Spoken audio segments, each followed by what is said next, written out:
leadership. You hear about this all the time. A word I like even more is authenticity. I want to ask you right now to stop caring at all in the moment how much someone likes you or whether or not you are popular, and get focused on being full of character, working your butt off and producing great work, because long term that'll earn you the one thing always better than popularity, which of course is respect.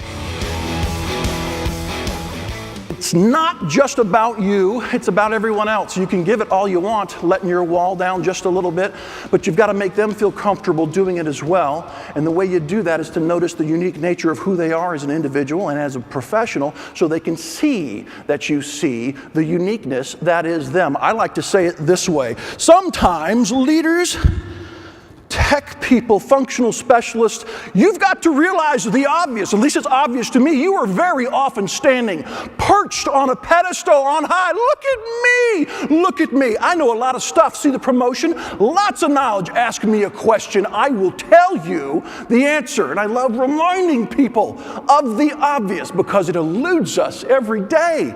You have got to get down off of that ridiculous pedestal. Meet people where they are, at their level, and start to see what they're doing, not just what you want them to know about what you're doing, because only then does real connection ever happen.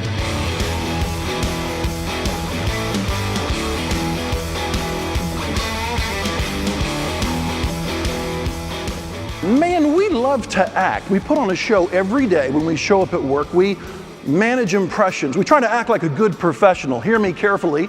That makes you smart, but we act too much, and the result is that we are a safe, professional version of ourselves that leaves so much potential on the table, it's unbelievable.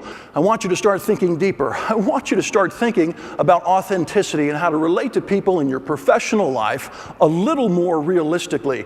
Lower the wall just a little. Let someone human you out, not just the professional. It's hilarious how much people like to relate to humans. We crave connection every day, and we don't get much. And it doesn't have to be that way. I walked into the classroom that day, and I was wearing an expensive tailored sport coat. Very expensive, very nice, looking spiffy. Why? My boss ripped me up one side and down the other so many years earlier about what it means to manage impressions correctly, to meet client expectations, to be socially intelligent, and I listened. And so I started wearing this thing no matter where I went, even with my blue jeans. I walk into class, and we had a blast. No doubt they took me seriously, partially because I looked the part.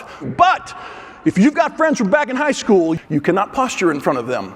You have to be honest. And I liked that. And I walked in. Her name was Amy. I saw her. We hugged like old friends hug. And so I went ahead and asked her. We're close enough. We're just frank. I said, "What's your advice?" And she said, "Well, listen, I think you should take off that overpriced stuffy jacket you're wearing.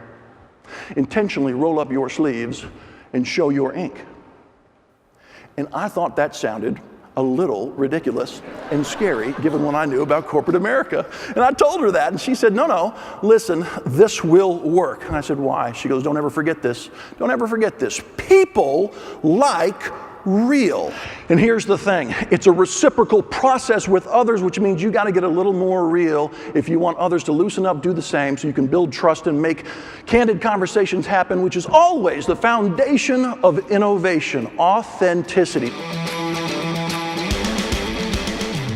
And I want to encourage you to start thinking right now about what your version of authenticity might look like. It may or may not have anything to do with tattoos. I don't care. Even though I know the age range in here and how many people probably have some ink, I'm not really talking about ink when I say show your ink. It's just a way of hooking people's minds open so they'll think about authenticity and real connection inside a relationship.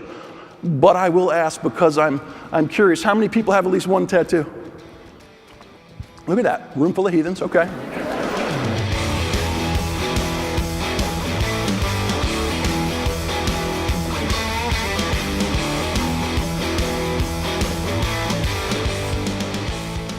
I admit it, going authentic like guys like me preach, yeah, it's not risk-free. I admit it, toe in the water first, you don't come out and tell them weird things day one, okay.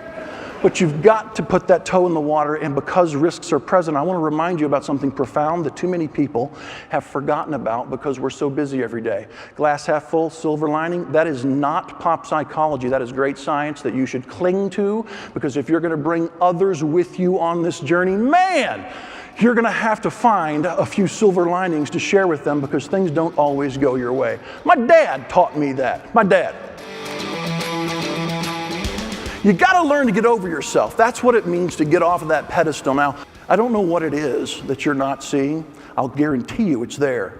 Until you hop off that pedestal, you're not likely to see it, thus you won't be able to use it. What we know about building great relationships and careers is that mostly it doesn't cost much money. It just requires some introspection and some effort to get over ourselves and start caring a little bit more about every other person around us. Oh, by the way, it's free. It doesn't cost a dime. You're welcome. If you can remember nothing else from today, remember what my friend taught me at lunch all those years ago when she looked right at me without hesitating and said, people like real, which is why I remind you to show your ink. Thank you.